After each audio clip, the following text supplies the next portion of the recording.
Shalom, saudaraku yang dikasihi oleh Tuhan. Apa kabar bagi kita semua, dimanapun berada pada saat ini?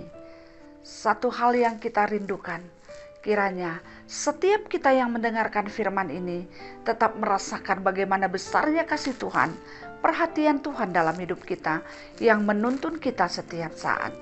Kita akan mendengarkan firman-Nya. Oleh karena itu, mari kita memohon kekuatan, bimbingan dari Tuhan, sehingga kita mampu mendengarkan firman ini dan mengartikannya. Kita berdoa. Terima kasih ya Tuhan, Engkau begitu baik dalam hidup kami. Engkau mengasihi kami, Engkau memberikan kesempatan bagi kami untuk bisa bersekutu di dalam Tuhan, mendengarkan firman-Mu, dan menaikkan syafaat kami. Kami mohon kiranya Roh Kudus-Mu yang mengajari kami. Hamba-Mu memang menyampaikan firman-Mu, Tuhan pakaikan sehingga apapun yang terucap, apapun yang kami dengarkan, sungguh-sungguh datangnya dari Tuhan. Dan setiap kami yang mendengarkannya juga boleh menerima firman ini. Dan ini akan menjadi kekuatan kami dalam menjalani kehidupan kami.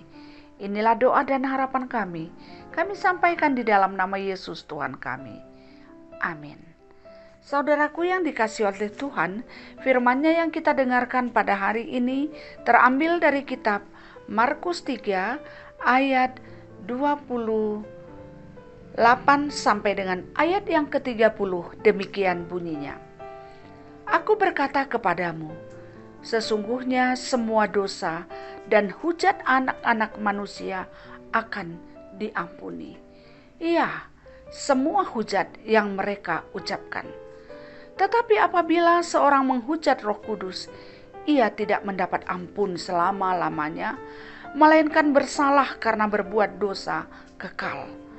Ia berkata demikian karena mereka katakan bahwa ia kerasukan roh jahat. Saudaraku yang dikasihi oleh Tuhan, ketika kita bertemu dengan Yesus, ketika orang banyak bertemu dengan Yesus, ketika mereka melihat karya-karya yang dilakukan oleh Yesus, termasuk perkataan, perbuatan, tanda mujizat yang dilakukan oleh Yesus, sering sekali menimbulkan multitafsir bagi setiap orang yang mendengarkan atau menyaksikannya. Ada yang memang bisa percaya bahwa ini adalah hal yang luar biasa, hal yang tidak pernah terjadi tentunya, ini berasal dari Tuhan. Namun ada juga yang merasa bahwa Yesus itu dihinggapi oleh roh jahat, sehingga dia merasa roh jahat yang ada pada Yesus mampu mengusir roh jahat yang ada dalam diri orang yang kerasukan roh jahat. Jadi artinya mereka merasa bahwa roh jahat yang ada dalam Yesus lebih kuat daripada roh jahat yang ada dalam diri setiap orang yang ada pada waktu itu. Mereka tidak melihat bahwa itu adalah roh Tuhan, roh yang datangnya dari Tuhan. Tapi mereka merasa bahwa memang sesungguhnya dalam Yesus juga ada roh jahat. Demikianlah yang terjadi di dalam percakapan Yesus dengan orang banyak yang ketika itu menyaksikan bagaimana karya setan atau roh Belzebul ada dalam kehidupan manusia. Dan mereka merasa bahwa roh itu jugalah yang ada dalam diri Yesus. Saudaraku yang dikasihi oleh Tuhan, apa yang dikatakan Yesus ketika mereka menyatakan hal ini, ketika mereka curiga atau ketika mereka memvonis bahwa dalam Yesus juga ada roh jahat. Maka Yesus katakan, aku berkata kepadamu, sesungguhnya semua dosa dan hujat anak-anak manusia akan diampuni. Ya, semua hujat yang mereka ucapkan. Tetapi apabila seseorang menghujat Roh Kudus, ia tidak mendapat ampun selama-lamanya, melainkan bersalah karena berbuat dosa kekal. Saudaraku yang dikasihi oleh Tuhan, Yesus menekankan, Yesus mau membuktikan kalau memang roh jahat yang ada dalam dirinya sehingga dia menghujat Roh Kudus. Maka Yesus tegaskan kepada orang banyak bahwa sesungguhnya setiap orang yang menghujat Roh Kudus, dosanya tidak akan diampuni selama-lamanya. Mengapa terjadi hal demikian? Karena memang kalau menghujat Roh Kudus, siapapun yang menghujat Roh Kudus itu artinya dia tidak akan pernah menerima Roh Kudus itu berkarya dalam hidupnya. Dia tidak akan pernah mengakui dan tidak akan pernah menerima Roh Kudus dalam hidupnya. Itu artinya bahwa dia meninggalkan Tuhan. Meninggalkan Roh Kudus sama dengan meninggalkan Tuhan. Jadi kalau kita tidak pernah mengakui, tidak pernah menerima, dan tidak menghargai karya Roh Kudus dalam hidup kita, itu artinya kita menolak Tuhan dalam hidup kita. Ketika hal itu terjadi, tentu apa yang mau diampuni? Jikalau kita sebagai manusia kita sadar sering sekali kita jatuh ke dalam dosa, tentu Tuhan masih bisa memahami keterbatasan dan kekurangan kita. Apalagi kita meminta ampun, kita mohon ampun dan kita bertobat, tentu pintu pertobatan, pintu Tuhan untuk mengasihi kita, mengampuni kita terbuka lebar-lebar. Tapi ketika kita tidak mau menerima Dia, tidak menerima Roh Kudus, bahkan kita menganggap bahwa Roh Kudus itu juga bagian dari roh jahat, itu artinya kita tidak pernah mengakui ada Roh Kudus. Yang kita akui adalah roh jahat yang bertingkat-tingkat. Ada yang lebih berkuasa, ada yang kurang berkuasa, atau yang ada sedang kuasanya.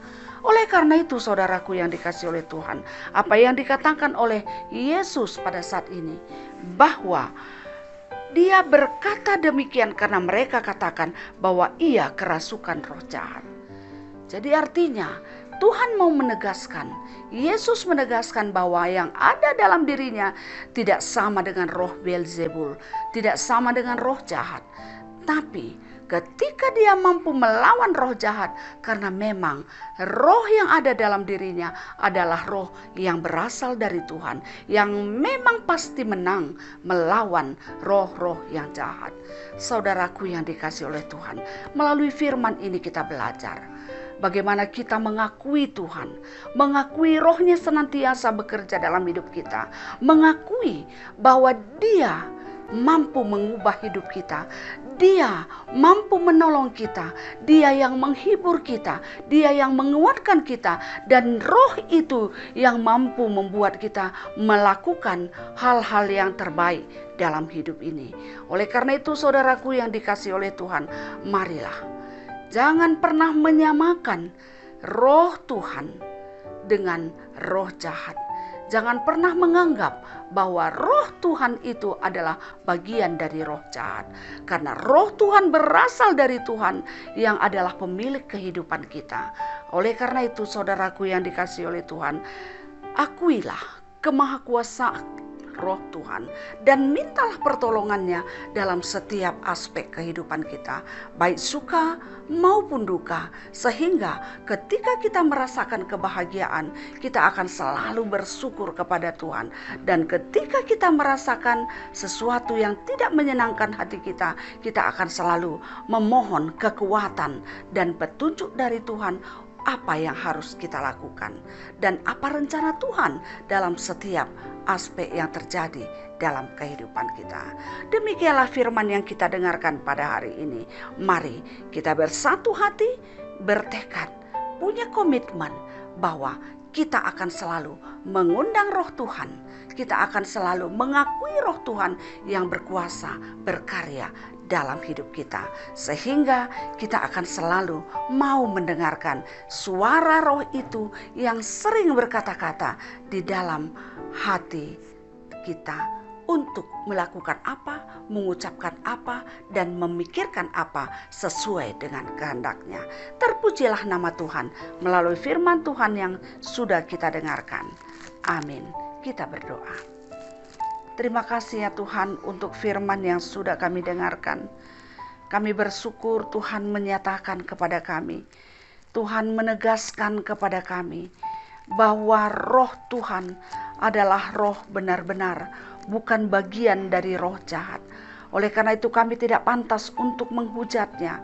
Kami tidak pantas untuk merendahkannya ketika kami merasa bahwa roh Tuhan itu bagian dari roh jahat. Itu artinya kami tidak pernah mengakui roh Tuhan itu sebagai roh yang benar-benar menguasai hidup kami, yang menuntun kami untuk melakukan kebaikan. Dan juga di dalam roh Tuhan kami rindu melalui firman yang sudah kami dengarkan, sehingga kami senantiasa tunduk, takut, dan mau mendengarkan suara roh itu yang senantiasa berkata-kata bekerja dalam hidup kami. Terima kasih ya Tuhan, kiranya melalui firman ini kami semakin peka untuk merasakan bagaimana karya roh Tuhan bekerja di dalam hidup kami. Inilah harapan kami, dan juga kami berdoa pada saat ini ya Tuhan, dengan setiap orang yang terjadi pada saat ini, yang menderita di dalam kehidupannya, karena mereka terbawa, terpengaruh oleh suara-suara roh-roh jahat. Tuhan, berkenanlah Engkau melepaskan mereka dari kuasa tersebut.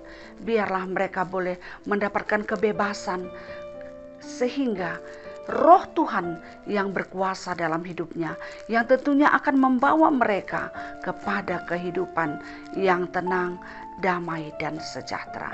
Dan juga pada saat ini kami berdoa kepada-Mu ya Tuhan, untuk setiap orang-orang yang mengalami berbagai banyak penderitaan dan persoalan dalam hidupnya, baik persoalan rumah tangga, ekonomi rumah tangga, atau ketidakharmonisan rumah tangga, atau adanya sakit penyakit di tengah-tengah keluarga.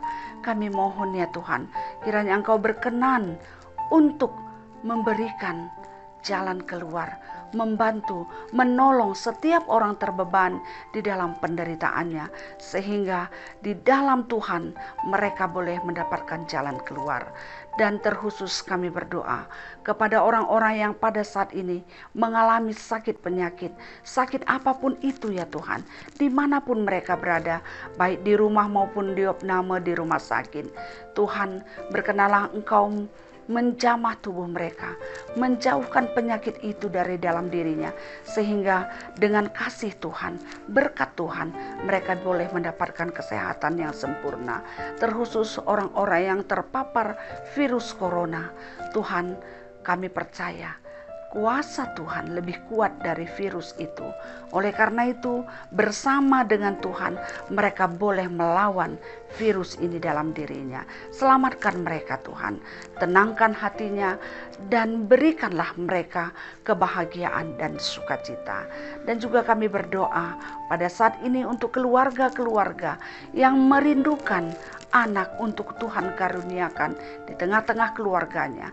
Tuhan, Engkau berkenan untuk memberikannya, menjauhkan segala tantangan yang menjadi penghalang bagi mereka untuk mendapatkan anak untuk mereka kasihi dan mereka sayangi. Dan juga kami berdoa untuk setiap anak-anak kami yang pada saat ini berjuang untuk menggapai masa depannya dalam situasi yang tidak seperti biasa. Tuhan, berkati mereka dalam studinya, dalam mencari pekerjaan, atau dalam mencari teman hidupnya. Tuhan, tolong mereka, Tuhan tuntun mereka, sehingga segala sesuatu akan indah pada waktunya. Dan juga kami berdoa untuk semua orang tua kami yang sudah lansia. Tuhan, bantu mereka dalam kelemahan mereka, lemah dalam hal tenaga, lemah dalam kesehatan, lemah dalam berpikir, dan banyak kelemahan-kelemahan yang lain. Tuhan, bantu sehingga dalam kelemahannya juga dia akan tetap kuat di dalam Tuhan. Inilah doa kami, dan ampunilah kami akan setiap dosa dan kesalahan kami, sehingga kami layak untuk berdoa, layak untuk menerima berkat-Mu. Di dalam nama Yesus kami berdoa dan memohon. Amin. Saudaraku yang dikasihi oleh Tuhan, demikianlah firman-Nya sudah kita dengarkan dan doa sudah kita sampaikan. Kiranya damai sejahtera yang datangnya dari Tuhan, yang melampaui segala akal dan pikiran kamu, akan menyertai kamu dari sekarang sampai selama-lamanya. Amin. Salam sehat, tetap semangat. Tuhan memberkati kita semuanya. Terima kasih.